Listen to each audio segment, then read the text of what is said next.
Mökinvuokraus on mielenkiintoista hommaa ja meillä on ollut tällainen peruutusturva korona-ajan jälkeen idealla, jotta voi luottamuksella varata meiltä, että ei tarvitse pelätä huijausta.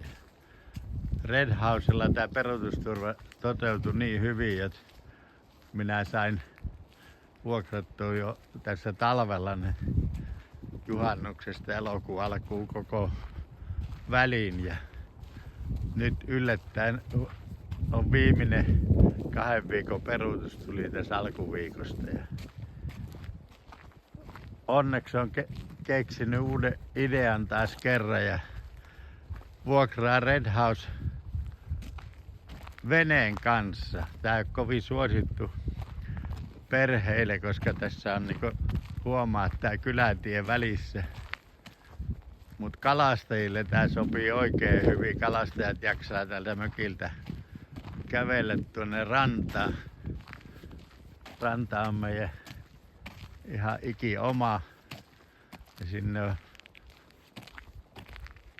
laituri, pikkunen pöytä ja puutarhakeinukin laitettu.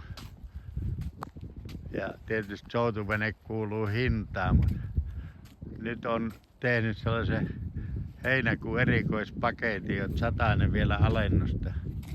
20 moottorivene keulakoneella ja Lowrancella ja Red House viikoksi 1100 €. Tää Haapalahti on 4 kilometriä pitkä järvi ja kanavalla pääset Simpelejärvelle pyytämään myöskin isomman järven kuhia. Ja Haapalahti on tosi hyvä kuhavesi.